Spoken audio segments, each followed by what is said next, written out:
Good evening everyone. आप सभी लोगों का मेरे इस यूट्यूब चैनल में बहुत बहुत स्वागत है। आज का हमारा जो टॉपिक है वो है रेलवे को प्राइवेट नहीं बल्कि पीपीपी किया जा रहा है।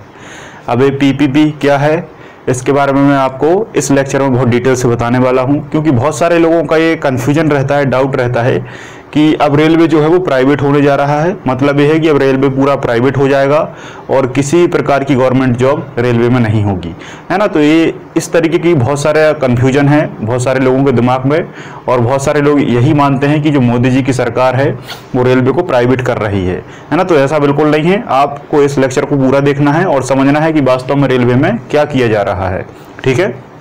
तो आज का हमारा टॉपिक है प्राइवेट नहीं बल्कि पीपीपी। इसका मतलब होता है public private partnership. Public private partnership मतलब ये है कि पब्लिकली जितने भी डिपार्टमेंट हैं और प्राइवेट जितने डिपार्टमेंट हैं उनके बीच में पार्टनरशिप किया जाता है, और इसी को हम क्या कहते हैं, पीपीपी मॉडल कहते हैं। क्या कहते हैं, पीपीपी मॉडल कहते हैं। ये इसे समझने के लिए थोड़ा सा बेसिक आपको समझना पड़ेगा, है ना। इकोनॉमी में या अर्थशास्त्र में अगर देखा जाए तो जितने भी सेक्टर्स होते हैं वो सेक्टर्स 3 भागों में क्लासिफाइड होते हैं, है ना। 3 टाइप ऑफ क्लासिफिकेशन। नंबर 1 स्वभाव, दूसरा शर्त और तीसरा स्वामित्व के आधार पर। इंग्लिश में कहें तो नेचुरल सेक्टर, कंडीशनल सेक्टर और ओनरशिप सेक्टर, ठीक है। ये 3 प्रकार के सेक्टर होते हैं। जो नेचुरल सेक्टर होते हैं वो 3 प्रकार के होते हैं इसके अंदर। प्राथमिक सेक्टर, सेकेंडरी सेक्टर और टर्सरी सेक्टर। प्राथमिक क्षेत्र, द्वितीयक क्षेत्र और तृतीयक क्षेत्र। इनका मतलब ये है कि प्राथमिक क्षेत्र का मतलब ये है कि प्रकृति से जुड़ी हुई जितनी भी चीजें हैं वो सब प्राथमिक क्षेत्र कहलाती हैं। उदाहरण के तौर पर जैसे कृषि है, कृषि में क्या होता है, फसल जो उगती है ये प्रकृति का स्वभाव है। फसल को आप खुद नहीं उगा सकते, आप केवल बीज को बो सकते हैं, बल्कि जो पौधा है वो स्वयं बढ़ता है, स्वयं उसमें दाने आते हैं, स्वयं बीज होता है, स्वयं वो अपना डेवलपमेंट करता है, ठीक है। जैसे मछली पालन, तो मछली कैसे पलती है, आप भले ये कुछ भी बना दें लेकिन वास्तव में मछली जो है वो अपना विकास स्वयं करती है। मुर्गी पालन, मछली पालन, है ना, पेट्रोलियम क्षेत्र, ये जितने भी क्षेत्र हैं ये सब प्राकृतिक होते हैं। और प्राकृतिक क्षेत्र क्या कहलाते हैं, आपके प्राइमरी सेक्टर कहलाते हैं, प्राथमिक क्षेत्र कहलाते हैं।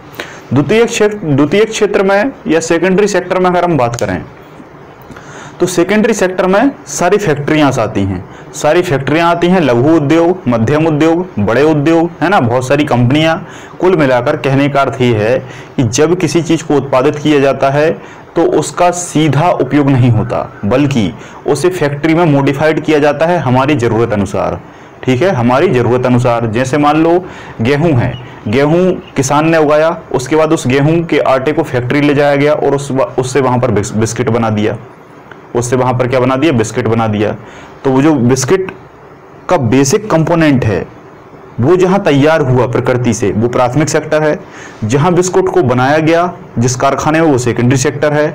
और कारखाने के बाद जब जो व्यक्ति इसको बेचेगा, मतलब इसको ट्रांसपोर्ट करेगा, दुकान तक ले जाएगा, दुकान पर इसको बेच देगा, वो सारे लोग किस में आते हैं, तृतीयक क्षेत्र में या टर्सरी सेक्टर में आते हैं। बात क्लियर है। एक और एग्जांपल से समझाता हूं मैं आपको। जैसे मान लो आप लोगों के बहुत सारे क्या होते हैं, बहुत सारे आप लोगों की मेडिसिन होती हैं, दवाइयाँ होती हैं, है ना, बहुत सारी क्या होती हैं, दवाइयाँ होती हैं। तो दवाइयाँ जितनी भी हैं ये सारी कैसे बनती हैं, प्लांट से बनती हैं। आपको पता है जड़ी बूटी पुराने समय में चलता था, लेकिन उन्हीं पेड़ पौधों को हम कहाँ ले जाते हैं, फैक्ट्री में ले जाते हैं। जो दवाइयों की कंपनी होती हैं जैसे रेनवैक्सी है, मैनकाइंड है ना, लुपिन है, ऐसी बहुत सारी बड़ी बड़ी केमिकल कंपनियां हैं। तो केमिकल कंपनियों में क्या आता है, रॉ मटेरियल आता है, जिसको रॉ मटेरियल कहा जाता है। जो फार्मास्यूटिकल फील्ड से जुड़े हुए हैं वो इस चीज़ को बहुत अच्छे से समझेंगे। तो रॉ मटेरियल मतलब बहुत सारे प्लांट आते हैं। ये प्लांट कहाँ से आते हैं, एग्रीकल्चर सेक्टर से।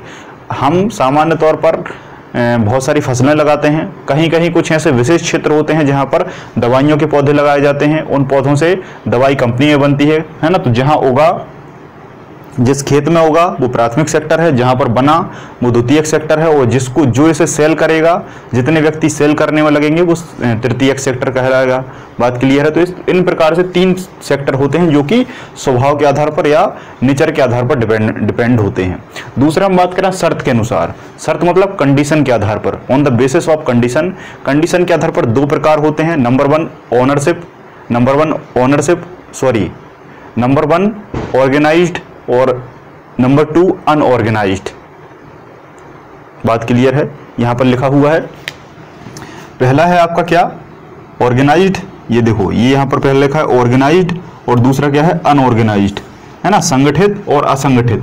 संगठन और असंगठन के आधार पर 2 प्रकार से शर्त के आधार पर क्या होता है, आपका सेक्टर होता है। सेक्टर का मतलब सेवा देना, है ना। निश्चित तौर पर कोई ना कोई व्यक्ति काम करता है, कोई मछली पालन करता है, कोई कंपनी में बिस्कुट बनाता है, कोई निरमा बनाता है, कोई टीचिंग करता है, ठीक है, कोई दुकान पे काम करता है, कोई इंजीनियर है, कोई डॉक्टर है, कोई किसान है, कोई मजदूर है, कहीं ना कहीं लोग काम करते हैं।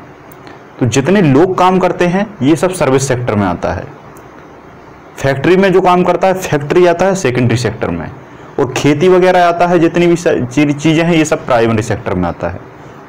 लेकिन इन्हीं को हम दूसरे दृष्टिकोण से देखें, संगठन और असंगठन के आधार पर, ऑर्गेनाइज्ड और अनऑर्गेनाइज्ड सेक्टर के आधार पर जब आप इनको देखेंगे तो ऑर्गेनाइजेशन का मतलब ये है कि जहां पर जिस ऑर्गेनाइजेशन में जिस संगठन में आपकी पेमेंट फिक्स है, आपकी छुट्टी फिक्स है, आपकी सैलरी फिक्स है, आपका टाइम फिक्स है, अगर ये सारी चीजें फिक्स हैं तो वो ऑर्गेनाइज्ड सेक्टर कहलाएगा। इसमें सामान्य तौर पर सभी गवर्नमेंट सेक्टर आ जाते हैं। जैसे रेलवे की हम बात करें तो रेलवे क्या है, ऑर्गेनाइज सेक्टर है, जिसमें आपकी जो सैलरी है वो फिक्स होती है, आपका जो टाइम है वो फिक्स होता है कि भाई 8 घंटे इतने टाइम से इतने टाइम तक जॉब करना है, और आपका जो सैलरी है और आपकी जो टाइमिंग है और आपका जो छुट्टी का समय है ना, वो आपका फिक्स रहता है।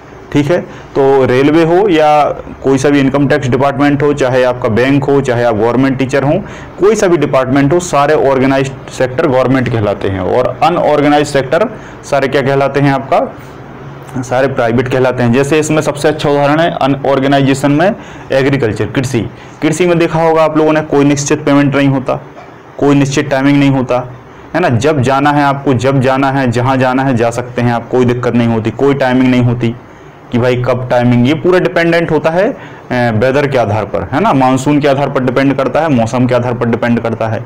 हमारे हिसाब से कुछ नहीं होता, है ना, जो इसका प्रोडक्शन है वो भी हमारे हिसाब से नहीं होता, है ना। तो इसमें कोई फिक्स नहीं है, इसलिए क्या है, अनऑर्गेनाइज्ड या असंगठित क्षेत्र है। तो इस प्रकार से 2 सेक्टर होते हैं। 2 सेक्टरों को मैंने आपको बताया, 3 पैरामीटर्स पर इसको मापा जाता है, सैलरी, टाइमिंग और हॉलीडे, छुट्टी। कृषि में छुट्टी नहीं होती, खेती किसानी में छुट्टी का कोई रोल नहीं होता, जब आपकी छुट्टी है आपके मन के हिसाब से। लेकिन रेलवे में अगर आप हैं, बैंक में अगर आप हैं, पोस्ट ऑफिस में अगर आप हैं, तो वहाँ फिक्स रहता है टाइमिंग, आपको टाइमिंग के बारे में ही पता है, और छुट्टी और पेमेंट, ये सब यहाँ पर 3 चीज़ों के पैरामीटर पर मापा गया है। तो आई होप आपको यहाँ पर बात समझ में आई होगी। और अंतिम जो है वो है स्वामित्व। अंतिम क्या है, स्वामित्व है। स्वामित्व का मतलब होता है ओनरशिप सेक्टर। ओनरशिप जो सेक्टर है, ओनरशिप का मतलब होता है मालिक। ओनरशिप का मतलब क्या होता है, मालिक। कहते हैं ना कि भाई आपके ओनर कौन है, आपके मालिक कौन है। तो ओनरशिप के आधार पर जो सेक्टर हैं वो 2 प्रकार के हैं। नंबर 1 है पब्लिक और दूसरा नंबर 2 है प्राइवेट। पब्लिक और private, public sector, private sector, public sector, private sector. सामान्य तौर पर पब्लिक सेक्टर को हम गवर्नमेंट सेक्टर कहते हैं। क्या कहते हैं, गवर्नमेंट सेक्टर। आपने सुना होगा सार्वजनिक, सार्वजनिक मुख्यालय। सार्वजनिक मतलब जहां सभी जा सकते हैं, और सभी का मतलब पूरी पब्लिक जा सकती है। तो पब्लिक सेक्टर जो है ये गवर्नमेंट सेक्टर कहलाता है, और जो प्राइवेट सेक्टर है ये नॉन गवर्नमेंट कहलाता है।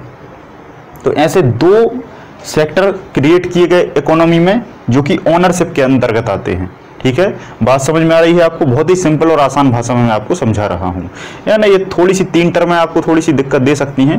बाकी इन दोनों को समझने के बाद आपके दिमाग में ये सारी चीजें बहुत अच्छे से क्लियर हो जाएंगी, क्योंकि पीपीपी मॉडल बताने से पहले आपको उसका बेसिक जानना जरूरी है। आई होप आपको प्राइवेट सेक्टर और पब्लिक सेक्टर के बारे में ज़्यादा बताना जरूरी नहीं है, क्योंकि गवर्नमेंट चीज़ें भी आप जानते हैं। रेलवे हो गया, बैंक हो गया, है ना। इसके अलावा पोस्ट ऑफिस हो गया, पुलिस विभाग हो गया, स्वास्थ्य विभाग हो गया, ऐसे बहुत सारे सेक्टर हैं जो गवर्नमेंट हैं। प्राइवेट में आपको सबसे बड़ा उदाहरण दूं, फैक्ट्रियां जितनी भी हैं, और गवर्नमेंट के बाहर जितने भी और छोटे छोटे धंधे हैं, सारी दुकानें हैं, ये सब क्या में आ जाता है, प्राइवेट सेक्टर में। बात क्लियर है। तो ऐसे दो सेक्टर हमारे भारत में काम करते हैं, या तो प्राइवेट या पब्लिक। अब सरकार ने क्या दिमाग लगाया, सरकार ने दिमाग लगाया कि क्यों ना हमें प्राइवेट सेक्टर और पब्लिक सेक्टर, ये दोनों अलग अलग प्रकार से भारत में काम कर रहे हैं, हम इन दोनों को क्या कर दें, एक कर दें। हम इन दोनों को क्या कर दें, एक कर दें। अब इसका एक करने से क्या प्रभाव पड़ेगा इकोनॉमी पर, ये बात की बात है। अभी इसका क्या चल रहा है, ट्रायल चल रहा है, अभी इसका ट्रायल चल रहा है। अभी ऐसा नहीं है कि ये पीपीपी हो ही चुका है, अभी बस इसका ट्रायल चल रहा है। कहीं कहीं भारत सरकार ने ये रेलवे पर अप्लाई किया है, अभी संपूर्ण भारत में ये नहीं हुआ है। बात समझ में आ रही है।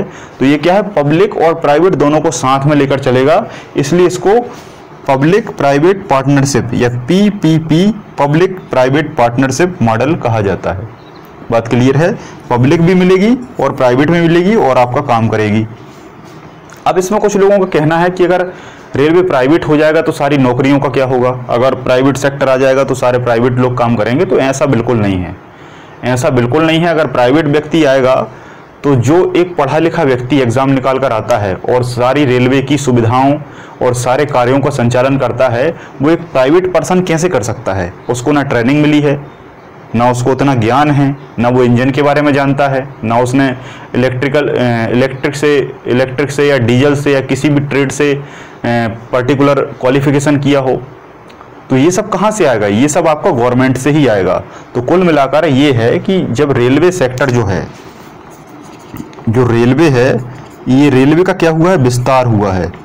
रेलवे का क्या हुआ है, विस्तार हुआ है। जब रेलवे का विस्तार हुआ है तो आपके जो भी वर्कर हैं उनमें भी क्या होना चाहिए, विस्तार होना चाहिए। अगर रेलवे का आप विस्तार दिन ब दिन करोगे, दिन ब दिन आप देखते हैं कितनी नई ट्रेनें चलाई जाती हैं। एवरी डे रेल लाइन को बिछाया जा रहा है, छोटे छोटे नगरों, कस्बों, टाउन सब जगह पहुंचाया जा रहा है। तो जब ये रेलवे का विस्तार हो रहा है तो वर्कर भी बढ़ने चाहिए, तभी तो उस पर सारी सुविधाएं मिल पाएंगी। अगर कम लोग होंगे तो उसका जो संचालन है वो ठीक से कैसे होगा, नहीं हो सकता। इसलिए रेलवे ने क्या किया है कि जितने भी अधिकारी हैं रेलवे में, वो कुछ निचले क्रम के लोगों को क्या करेंगे, हायर करेंगे। कुछ लोगों को क्या करेंगे, हायर करेंगे। कुछ कंपनी को क्या करेंगे, हायर करेंगे। और हायर करने के बाद उनसे निश्चित समय में काम कराएंगे। उन्हें एक टाइम पीरियड दे देंगे कि भाई ये तुम्हारा टाइम पीरियड है, इस टाइम पीरियड में तुम्हें ये काम करके हमें देना है। आपका जो भी एक्सपेंडिचर है, जो भी आपका खर्चा है, वो आप हमको बता दें। बात क्लियर है, बात समझ में आ रही है। तो ये इस मॉडल का बेसिक कॉन्सेप्ट है। अगर आप और गहराई से समझें तो एक मैं उदाहरण से आपको समझाने की कोशिश करता हूं। जैसे रेलवे होती है, रेलवे में किसी स्टेशन को तैयार करना है, तो स्टेशन में एक कारीगर भी लगता है, मजदूर भी लगता है ना। एक लोहे को अरेंजमेंट करने वाला व्यक्ति भी लगता है, जिसे आयरन मैन कहते हैं, है ना। कुछ लकड़ी के फर्नीचर बनाने वाला व्यक्ति भी लगता है। तो ये सब सारे व्यक्ति लगते हैं, तब जाकर वो पूरा स्टेशन कंप्लीट हो पाता है। और भी बहुत सारे रहते हैं, है ना। इलेक्ट्रिक मैन भी लगता है जो सारी बिजली फिटिंग करता है। बहुत सारे व्यक्ति रहते हैं। तो क्या रेलवे इन सभी डिपार्टमेंटों की वैकेंसी निकालती है?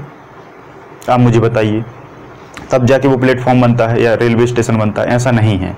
रेलवे डिपार्टमेंट क्या करता है कि जो भी वहां पर अधिकारी हैं वो कुछ प्राइवेट लोगों को हायर करते हैं या कुछ कंपनियों को हायर कर लेते हैं या कोई सी भी कंस्ट्रक्शन को हायर कर लेते हैं और उन्हें ठेका दे देते हैं कि भाई ये काम आपको करना है, आपका जो भी पेमेंट है, जो भी आपका एक्सपेंड है वो आप मुझे बता दीजिए और इतने समय में इसको कंप्लीट कर दीजिए।